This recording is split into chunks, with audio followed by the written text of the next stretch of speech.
1402-yil iyul oyining oxiri. Jasorati, shiddati bilan tanilgan qisqa vaqt ichida otasidan qolgan saltanatni 2 barobar kengaytirgan Yildirim Boyazid Temur qo'shinini qarshi olish uchun Sivasga yetib keldi. Usmonli sultoni hudud relyefidan dushmaniga qarshi foydalanmoqchi edi. Ammo Temur Sivasda ham, yaqin atrofda ham ko'rinmasdi. Ayg'oqchilar uning izini yo'qotgandi. Biroq keyin yetkazilgan xabar Boyazidga ustidan muzdek suv quygandek ta'sir qildi. Temur va unga ergashgan taxminan 200 ming kishi hayratlanarli tarzda ko'zdan g'oyib bo'lgan va Usmonli qo'shinining orqasidan chiqib kelgandi. Natijada Boyazid eng qudratli raqibi bilan o'zi tanlamagan hududda to'qnashishga majbur bo'ldi. Anqara yaqinida bo'lgan jang butun tarixni o'zgartirgan kun edi. O'sha vaqtlari musulmon olamining ikki yirik imperiyasi bo'lgan saltanatlar o'zaro to'qnashishi faqat vaqt masalasi edi. Biroq aloqalar bir kunda sovuqlashib qolmadi. Bunga qator omillar sabab bo'ldi. Boyaziddan yengilgan beklar Amir Temur saroyidan panoh topgani, Temur qo'shini tomonidan yer tishlatilgan hukmdorlar esa Boyazid himoyasiga o'tgani shular jumlasidan. Shunga qaramay, har ikkala imperator to'qnashuvdan qochish uchun o'zaro maktub almashib turdi. Dastlab Temur Boyazidni g'oziy sifatida hurmat qilishini aytib, Qora Yusuf va Sulton Ahmad Jaloyirni topshirishni talab qildi. Ammo buni o'z sha'ni uchun haqorat sifatida bilgan Usmonli sultoni takabburona javob qaytardi. Kamiga Temurning oriyatiga tegadigan gaplar bilan noma yo'lladi. Oqibatda taranglikni diplomatiya orqali hal qilishga bo'lgan urinishlar samarasiz yakunlandi. Bugun buyuk hukmdor va sarkardaning 690 yillik yubileyi nishonlanar ekan, uning harbiy dahosi haqida so'zlaydigan Anqara jangini ko'rib chiqish fikrimizcha o'rinli bo'ladi. Amir Temur o'z niyatining qat'iyligini ko'rsatish uchun 1400-yili Sivasni egallab, Boyazidning o'g'li Ertug'rul Chalabiyni o'ldirdi. Keyin esa Usmonli shahar va qishloqlarini talon-taroj qilib, o'z askarlari uchun o'ljalarni qo'lga kiritdi. Boisi o'sha vaqtlari Temur qo'shini taxminan 100 ming kishilik ulkan ko'chma shahar bo'lib, jangchilar, ularning oila a'zolari hamda qullardan iborat edi. Tabiiyki, ularni ta'minlash talab etilgan. Shunga qaramay tomonlar hal qiluvchi jang oldidan kuch to'plashi kerak edi. Boisi Usmonli sultoni Konstantinopol qamali bilan band, Amir Temur esa mamluklar saltanati tahdid solmasligi uchun o'z janubiy qanot xavfsizligini ta'minlash niyatida edi. Milodiy 1402-yilning 20-iyul kuni o'z davrining eng qudratli ikki hukmdori jang qilish uchun Chubuq tekisligining qarama-qarshi tomonlarini egalladi. Boyazid qo'shin markaziga yengil qurollangan azab piyodalarni, ularning ortidan esa o'sha davr gvardiyasi hisoblangan yanicharlarni joylashtirdi. Usmonli qo'shinining o'ng tomonini sultonning eng ishongan vassali, shu bilan bir vaqtda qaynotasi Stefan Lazarevich egalladi. Serbiya knyazi o'zining og'ir zirhlangan kavaleriyasi va janglarda to'plangan ritsarlari bilan o'tib bo'lmas devordek qat'iy turardi. Chap qanotda esa to'ng'ich shahzoda Sulaymon Chalabiy boshchiligida Anadolu turkmanlari, sipohiylar va pul uchun yo'llangan tatar otliqlari joylashdi. Qolgan shahzodalar zaxira qismlarini boshqarish uchun qoldirildi. Bu vaqtga kelib, Temur qo'shini ko'p millatli tuzilmaga aylanib ulgurgandi. Chig'atoy otliq kamonchilari, Fors piyodalari, Arman kamonchilari, Gruzin kavaleriyasi va Hindiston kontingenti jang maydonining qarama-qarshi tomonini to'ldirib turardi. Ayniqsa hindlar boshqaruvidagi 32 ta jangovar fil Usmonli qo'shini orasida sarosimaga sabab bo'lgan. Boisi zirhlangan, ustidagi minoradan kamonchilar tinmay o'q yog'dirib turgan bu mavjudotlarning balandligi 4 metrgacha yetar. Shu bois ular xuddi o'z davrining tanklari kabi edi. Qolaversa, Temur askarlari fillardan turib Yunon olovining bir ko'rinishi, ya'ni neft to'ldirilgan yonuvchi sharlar otishgan. Ammo ular jangning hal qiluvchi pallasi uchun olib qo'yilgandi. Temur qo'shinning o'ng tomonini o'g'li Mironshohga ishonib topshirdi. Chap qanotni esa yana bir shahzoda Shohruh boshqaradigan bo'ldi.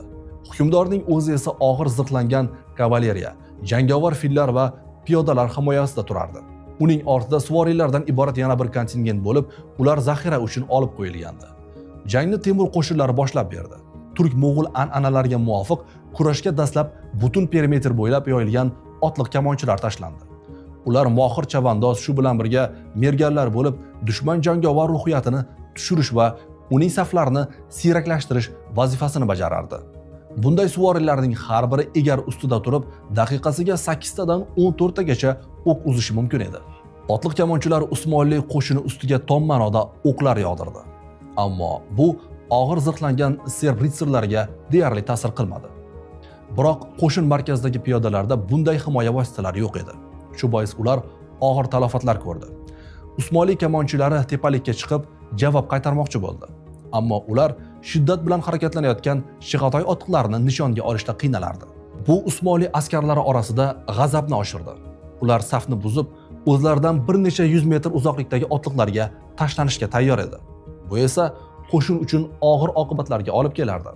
Ammo qat'iy intizom va Boyazidning boshqaruv mahorati saflarni ushlab qolishga yordam berdi. Bu orada Chig'atoy kamonchilarining o'q-dorilari tugab, zaxiralarni to'ldirish va otlarni almashtirish uchun lagerga qaytishdi. Shundan so'ng Temur qo'shini butun perimetr bo'ylab hujumga o'tdi.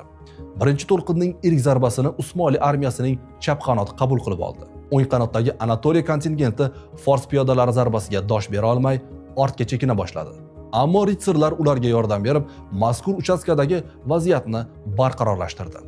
Qolaversa, serb kavaleriyasi qat'iy intizom va og'ir zirh sharofati bilan o'z qarshisidagi askarlarni ortga surib bordi. Ammo Boyazid qaynotasiga xat yuborib, qo'shindan ajralib qolmaslikni tayinladi. Boisi bu ularning qurshovga tushishiga sabab bo'lishi mumkin edi. Har ikkala qanotda vaziyat barqaror ko'rinsa-da, markazda ahvol jiddiy edi. Temur qo'shinining qaqshatqich zarbasi sabab Azab piyodalari og'ir talofatlar ko'rdi. Boyazid hujum shiddatini kesish uchun ularning ortiga kamonchilarni joylashtirib, dushman chizig'ini o'qqa tutishni buyurdi. Qolaversa, yanicharlarni ham ishga solishga majbur bo'ldi.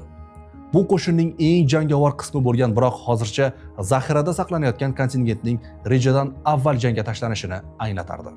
Ushbu qadam o'z natijasini berib, Temur qo'shinining avvaliga markazi, so'ng ikkala qanoti tartib bilan chekina boshladi. Usmonli askarlari esa ularni ta'qib qilmadi. Boisi askarlar charchagan, qolaversa saflarni rostlash kerak edi.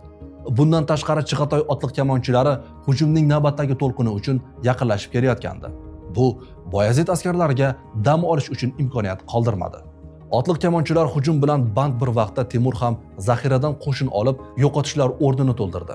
Qolaversa Mironshoh ixtiyoridagi kavaleriyaning bir qismini serblarga qarshi turish uchun Shohrux ixtiyoriga o'tkazdi.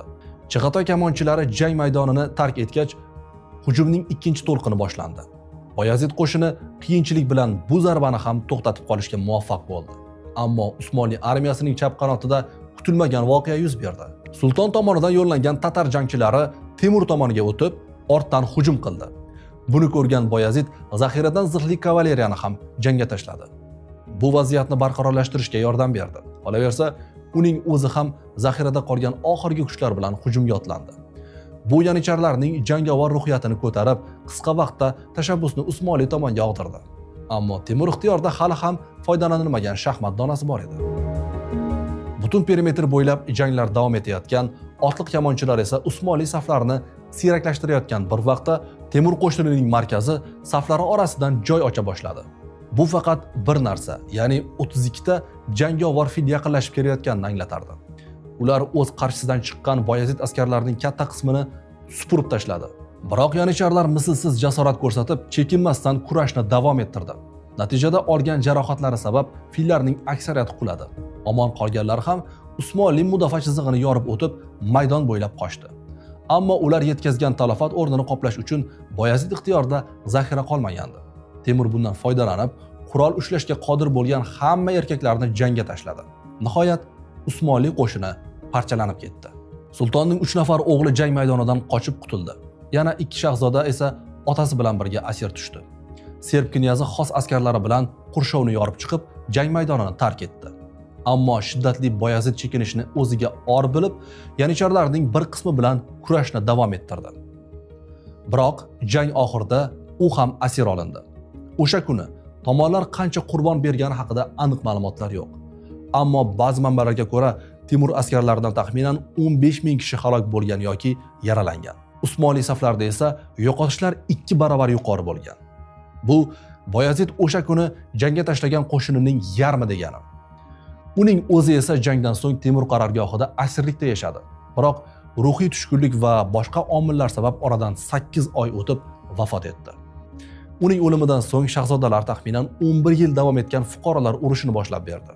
Temur esa o'z tomonida jang qilgan Karaman, Germiyan, Aydin va boshqa bekliklarga yerlarni qaytarib berdi.